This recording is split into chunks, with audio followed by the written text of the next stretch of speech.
Three Houses is a story with a lot of problems. This isn't exactly uncommon for Fire Emblem, but unlike something like Fates, where fixing the plot would require keeping the premise and more or less rewriting everything that happens, I think the issue with Three Houses could be resolved rather easily with just a few changes. I'm going to be approaching this fix with a perspective of limited resources. So while I'd love to say every branching path gets 20 different unique maps, I won't.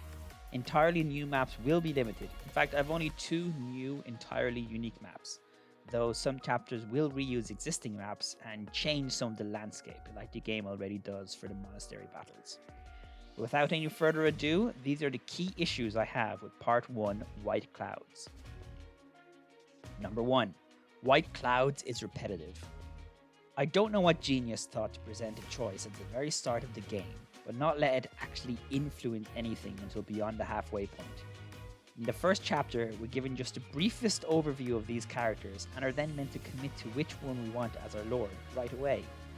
Effectively, your choice here is about which character's design you like the best, and after blindly choosing your lord and playing through 60 or 70 hours of the game, you're expected to do it all over again with one of the other lords, and White Clouds is exactly the same. For some reason, no matter what class Byleth chooses, Rhea sends everyone off on the exact same missions. Makes one wonder how chill Manuela's and Hanneman's jobs are in comparison. The solution here is obvious. Move the route split later into the game and have an option like in Fates to skip the repeated segments. The route split will of course have to happen before the first Gronder battle. Of course, the battle itself could be moved to later in the game, but the second half of the game has a more continuous ongoing plot thread, while the first half dozen chapters of the game follow a more unrelated mission of the month sequence, which is an issue in itself, leading me to my next problem. Number 2. The lords are irrelevant. Before chapter 11, the three lords from Three Houses are completely irrelevant to everything that's going on. And even after chapter 11, it's only Edelgard that does anything. They're present and they say things, but any actions they take are pretty much irrelevant or generic. You do exactly the same things with Claude, Edelgard, and Dimitri. The easy way to fix this is to have it so Byleth is doing different things with each of the different lords. And this works nicely with the chapter split being moved later. Now you experience 2 chapters with each of the lords before making the choice about which lords you need to follow.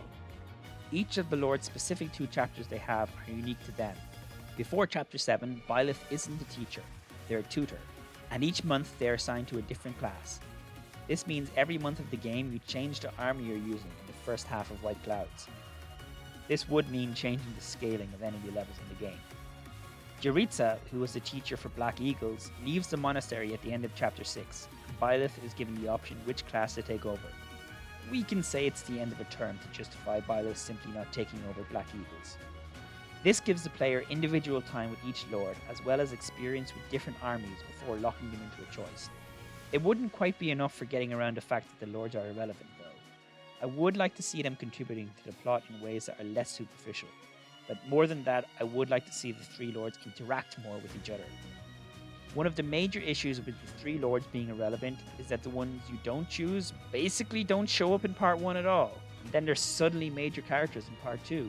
Why should I care that Dimitri died off screen in Gronder when Dimitri is as meaningless to me as a random NPC in Garrick Mach? The other lords need to be present, even if Byleth is not your teacher. This both gives them more chance to characterize themselves in routes that aren't their own, and leads to a lot more tragedy over the fact that they later become enemies. Something that was marketed to us in the trailers, basically is the thing. Number 3, the conflict is not well set up. Edelgard fans will disagree with me here, given Rhea is clearly evil incarnate for pulling an evil face a few times, but I do not think that the ultimate conflict for Three Houses is well set up in part 1. We are meant to believe that the state of Fodlan society is so bad that a revolution is inevitable. But really, Fodlan isn't any worse than any of the settings in other Fire Emblem games, and actually seems better in many respects to other continuities. Don't get me wrong, Rhea is not a benevolent individual and should not be in power, but the game does little to justify violent revolution against the church as a solution. A King Henry VIII style cutting of ties is a far more obvious answer. Once you realize that the crest system is basically just regular old feudalism that all Fire Emblem games have, Rhea doesn't really have anything she's doing that actually requires rebellion. I think she needs something in addition to just being immortal and in control. And fortunately, we already have something set up in the game that just isn't given any focus, and that's Rhea's suppression of new technologies. The development of new technology and the church's outlawing of it would be something to put into direct focus in my rewrite. Furthermore, it would show that the lands outside of Fodlan have started developing more advanced technology, and that the only thing preventing Fodlan from being conquered by external forces is their relics. The very existence of this theme would also further develop those who slither in the dark, as they now have clear narrative foil in regards to Rhea with their use of ancient super technology. I don't think the introduction of this new theme would bog down the story too much, as a lot of the groundwork for it has already been done. In fact, I think it could be accomplished in a single chapter. Now that we have the issues out of the way, it's time to get into the specifics about the chapter changes. The prologue will be the same, virtually unchanged. After that, we have 6 chapters before Gronder that need to be reassigned to the 3 lords. It seems obvious that the Micklin and Lonato chapters should belong to the Blue Lions, as both those chapters involve personal connections to members of Dimitri's army. The goddess's rite of rebirth, I think, is best left to the Black Eagles, as the Sword of Creator reveal highlights the church's altering of history. The other Death Knight chapter I also feel should be given to Edelgard, as it can be used to foreshadow the Flame Emperor reveal, though not in the same way, where Edelgard is unavailable for a chapter. That worked when we had been using Edelgard for 6 chapters already, but not when this would be only the second time the player has access to her after the prologue. That leaves the Interhouse battle and the Zonato chapter for Claude.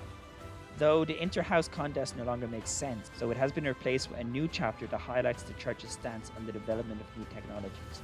The new chapter will be called the Almiran Canon and will take place in the map that makes up Edelgard and Cyril's Paralogs. This map already exists, though it is never used in the main story, only for paralogs and skirmishes.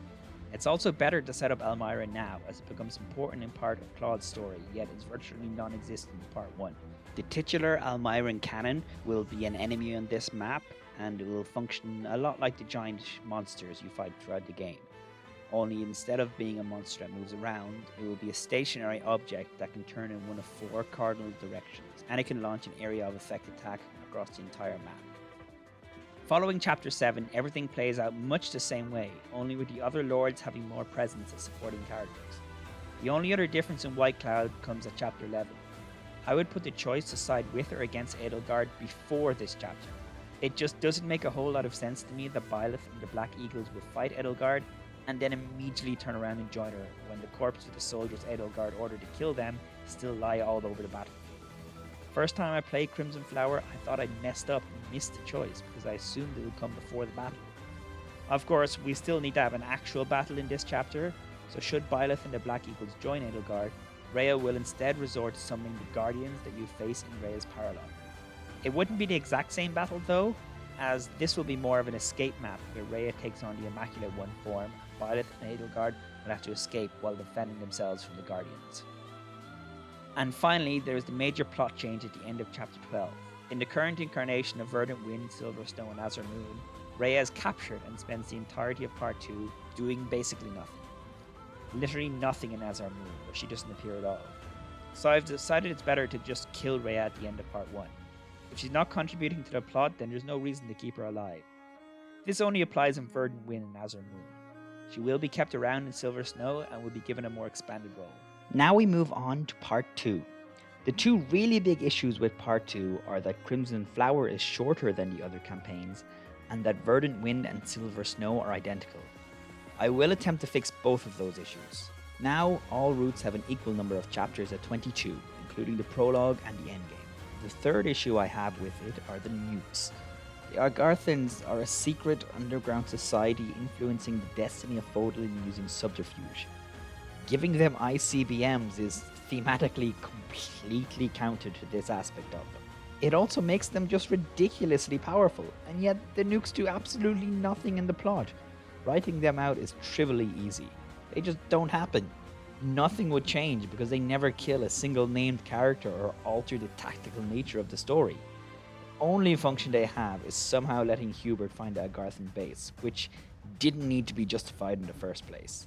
The nukes have zero place in this story thematically, functionally, or logically, and their presence only makes things worse. With that out of the way, I'm going to focus on Verdant Wind first, as it's the one I have the most interesting things to say about. The first problem with Verdant Wind is that Claude is irrelevant. He's a very likable character, but Silver Snow is a litmus test that proves he does absolutely nothing in the story. His scheming is left entirely as something that is told to us rather than shown to us. So, in my rewrite, Claude will be doing a lot more, and the story will diverge from Silver Snow as a result. The second problem is that Dimitri is underutilized as well. He shows up once for Gronder and dies very unceremoniously too, so I'll be utilizing him a bit more as well. The third problem is that the final boss is ridiculously random and has no connection to Claude beyond a tenuous thematic link of him killing a figure from the past to build a new future. Among people making fix-it topics like this, the general consensus is that Reunion at Dawn doesn't fit Claude's character and makes Dimitri's slaughter of people pack less of a punch. And this is something I agree with, so we'll see how Claude handles things differently right at the start of part 2, by having him strike a deal with Palardo to get him on his side. With Reunion at Dawn skipped over, the first chapter of Verdant Wind is the Monastery Defense chapter, which plays out the same. Alalil, or the Lava chapter, likewise has no changes to it. But in the Rose-Colored River, we get a new change, as this is where Cloud decides to bring in the Almirans and Fodlan to help him. This is noted as being a much more controversial action for him than in the actual game. He starts to lose his grip on the Alliance Lords as a result of this. After the Rose-Colored River, we have Gronder, which goes down like normal, only instead of dying, Dimitri vanishes. After Gronder, we have the major change that differentiates Verdant Wind from the other routes. Thanks to the help of the Almirans, after defeating Edelgard at Gronder, a military victory for Claude seems inevitable, so long as he can keep the alliance from fracturing any further. So instead of continuing the war, he decides to try and make peace with Edelgard by offering to marry her. This is a plot point that will be somewhat foreshadowed with more interactions between the House Lords in Part 1. Claude will constantly be trying to flirt with Edelgard, who shoots down his advances. Of course, Claude's interest is purely political. He offers to unite most of Fodlan with a marriage between the two of them, and Edelgard reluctantly accepts, so long as the Adrestian territory can remain autonomous and reject the Crest system and function as a meritocracy. This is also seen as a controversial move on Claude's part in the Alliance, with some people praising him for ending the war, while others fear he's just handed the Alliance over to the Empire. Sethith is particularly enraged by this, as he sees it as spitting on Rhea's memory. Things go awry in the next chapter, however.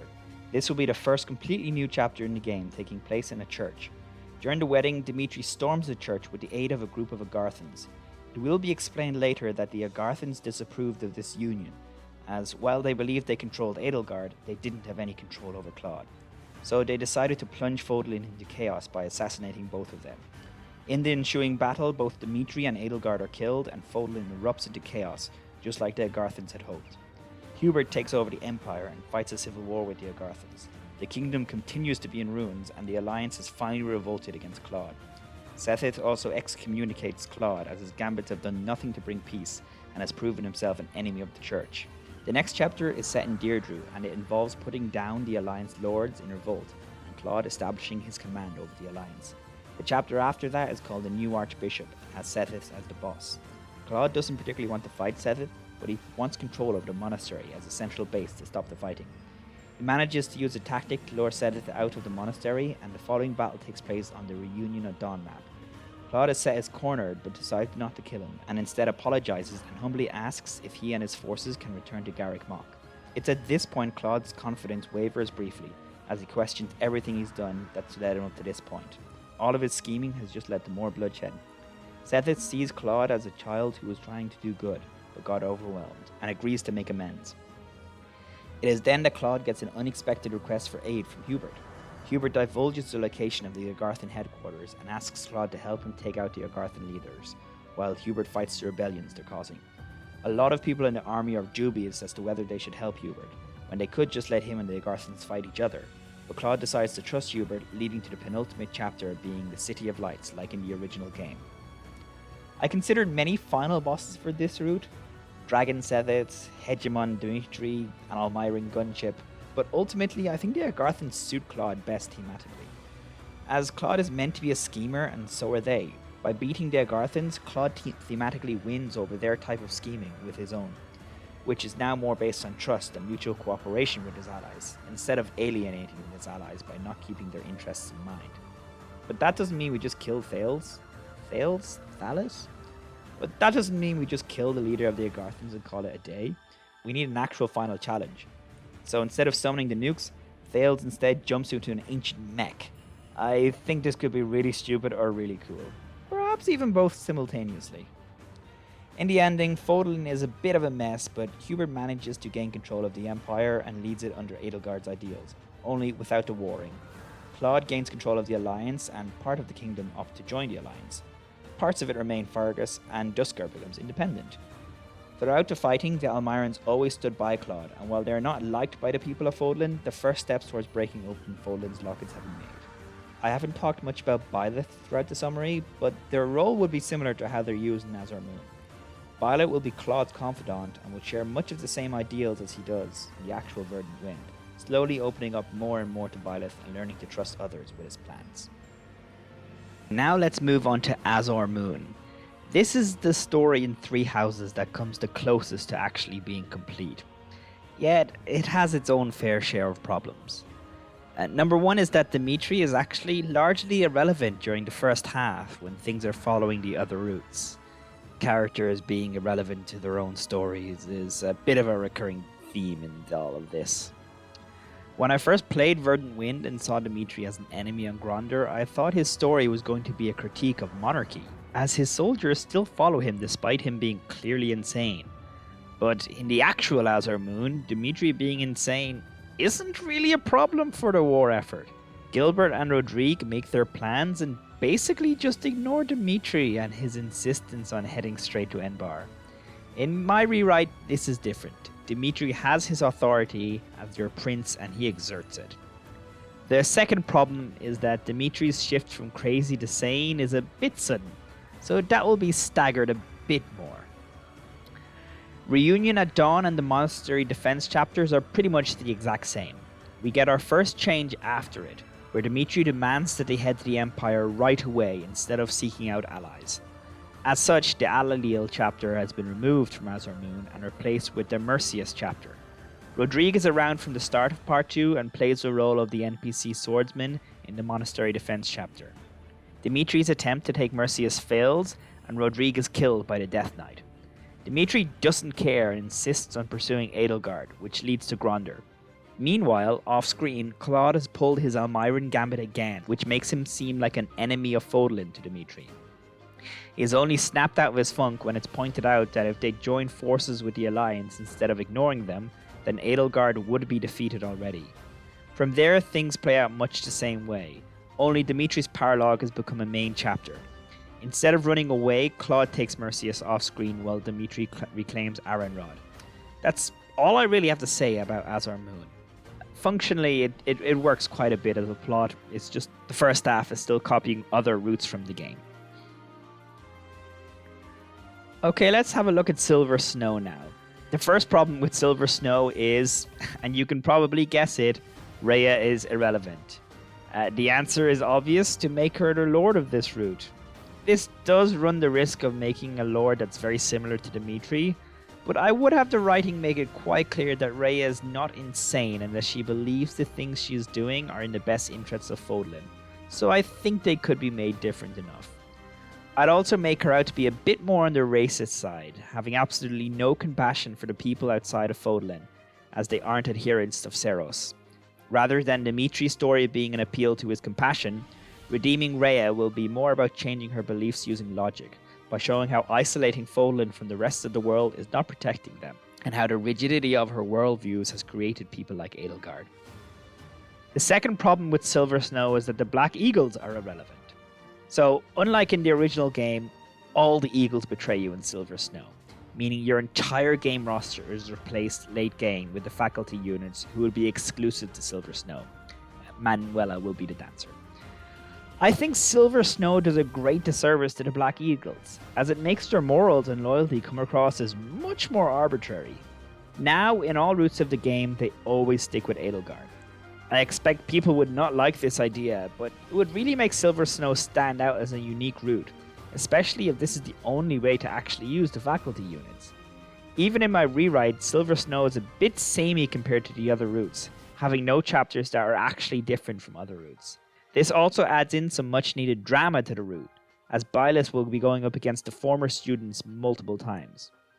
Maybe we can have some of them rejoin you as enemy recruits.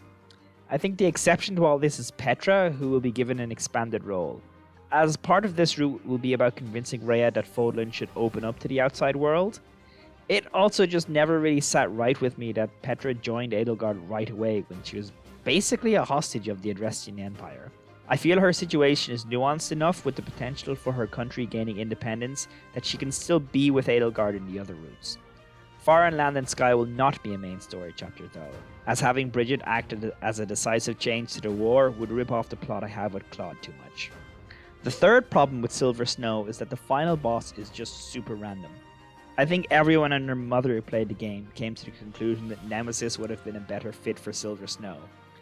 It is a bit ridiculous that the Agarthans have managed to keep Nemesis alive over 1,000 years, but he does work really well as a villain for Rhea, as he's a symbol of her past, and as a character, Rhea is very much tied to her past.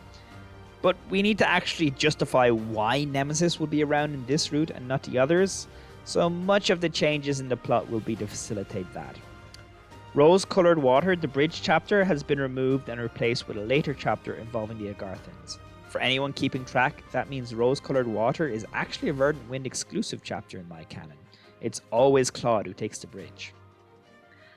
Claude appears personally in Silver Snow during the Alaleel chapter and takes the bridge off screen, while Rhea and Byleth take Arenrod back from Cordelia as an attempt to aid the kingdom's restoration. Cordelia is at Arenrod and not the capital like in Azar Moon, specifically because Rhea is here. During the chapter, a detachment of Elmyran Wyvern Knights led by Nadir, sent by Claude, appear to help Rhea. But Rhea, without thinking, attacks them, viewing them as no more than savages. In the ensuing chaos, Cordelia manages to injure Rhea with a spell and seize some of her blood. This is what later leads to Nemesis' resurrection. They cannot access Rhea's blood in any other route, due to her being dead in Verdant Wind and Azar Moon. After that, things work out much the same. They eventually defeat Edelgard and discover the Agarthan's location and head after them. The mech from Verdant Wind is attempted, but is destroyed by Rhea in her dragon form. This leaves her in a weakened state, however, and unable to use the dragon form in the final battle with Nemesis. The route ends with Rhea overcoming Nemesis and deciding to end Fodlan's era of isolationism and technological suppression. She steps down as Arch-Chancellor and offers the position to Byleth. Any plot points I haven't mentioned, like the deal with Byleth's birth, remains pretty much unchanged. Crimson Flower is the only route where it doesn't feel like the main character is irrelevant, which is great, though I still do feel like there are some things that need to be changed. First off is Edelgard's torture backstory. This just makes no sense to me as a plotline. She is tortured by the Agarthans, and as a result decides to team up with the Agarthans in order to fight against someone who was completely unconnected to her torture. This is like getting kidnapped and tortured by North Korea, coming to the conclusion that all governments are evil, and then deciding to help North Korea take down the USA. Edelgard's assurance that she can eventually beat the Agarthans because the Agarthans are arrogant just comes off as really hypocritical of her too. Why in the world would Edelgard be able to out-espionage the people who have been playing this sort of game for over 10,000 years? By all rights, the Agarthans should be able to run rings around Edelgard, yet we don't even get to see the conclusion of their battle. Edelgard's torture backstory also muddles her worldview considerably. We're meant to simultaneously believe her experiences have led her to have this worldview, but also that it's a legitimate worldview to have. Why should I get behind Edelgard's ideals when she doesn't believe in them due to careful analysis of Fodlan, but because she's trying to figure out a way to deal with her trauma? So, because of all of that, Edelgard's backstory is removed. Now Edelgard just genuinely believes in a meritocratic world. The Agarthans, meanwhile, aren't nearly as powerful as they previously were, lacking the nukes and not having the same level of infiltration of the Empire as they did before. This makes her overthrow, which we will see in the actual story, much more believable. Another issue I have with Crimson Flower is the whole conquest is just sort of too easy for Edelgard. She decides to invade the Alliance, does so and wins. Then she decides to invade the Kingdom, does so and wins. There's no real struggle for her, that's just the entire story. So I will add a struggle in, both in terms of military and personal character struggle. The personal character struggle for Edelgard will be resisting the temptation to use the Agarthan's methods to gain victory. This will come mostly in the form of demonic beasts. In the current game, Edelgard uses demonic beasts as an enemy, but never as an ally. And as far as I can see, there's no explanation for this. Now, the specific explanation for this that people assume will be a major moment in the plot, where Byleth will convince Edelgard that turning people into monsters isn't really a nice thing to do. Meanwhile, Arundel will be the devil on Edelgard's shoulder, trying to convince her to go for victory at all costs. Now for the specifics of these changes. First up, we're going to have Reunion at Dawn, because why not? Crimson Flower is too few chapters as is. From there, things go as normal up until the first chapter against Claude. In my version of the plot, instead of just being a few more enemies to fight in one chapter, Claude bringing in the Almyran forces is a major game changer that pushes Edelgard back. This more directly leads into the Monastery Defense chapter. Only Edelgard can't defend the monastery against the combined forces of Rhea and Dimitri and is pushed back to Gronder. In the ensuing battle, Edelgard is victorious, but it's made clear that's only because Rhea encouraged the kingdom troops to also fight Claude and the Almyrans. Off-screen, Arundel, acting on his own, reconquers the monastery for Edelgard. This is Edelgard's lowest point. Claude hasn't been killed and the alliance is fractured, but she has little hope that she can take down Rhea and Dimitri without relying on Arundel and his demonic beasts. Nevertheless, she doubles down and makes plans to invade the kingdom. By chance, the first battle happens to take place in Remire village, which solidifies Edelgard's choice and makes her decide to abandon the Agarthans altogether. This leads to Cornelius' chapter, which plays out like before, only at the end, instead of Arundel flexing by showing off his nukes, Edelgard suddenly arrests him and has him executed. The Agarthans are caught unawares by this, and Edelgard purges them from her empire completely. Doing this leads her open to Rhea's counter-offensive, leading us to the climax with the same two final chapters against Rhea and Dimitri. The ending is much the same. Edelgard achieves all her goals, and, more explicitly than in the original Crimson Flower, she manages to do so without ever selling her soul. And that's it for my Three Houses rewrite. Verdant Wind changes from a story about vague platitudes of tolerance into a tale of an intelligent schemer whose arrogance ends up causing him more harm than good, but who learns to trust in his allies and truly discover the necessary tools for leadership. Azar Moon turns from a story about a crazy guy who turns sane when one friend dies, to a criticism of monarchy and a story about a crazy guy who turns sane, again, when it becomes clear that his actions are doing more harm than good both to himself and to those around him. Silver Snow turns from a story about, well, basically nothing, into a story about ending stagnation by appealing to common sense. And Crimson Flower turns into a story about achieving radical goals without actually becoming a radical. I hope you enjoyed these rewrites. Tell me which ones you liked the best and which parts of it you hated in the comments below. Thank you very much, and I'll see you next time.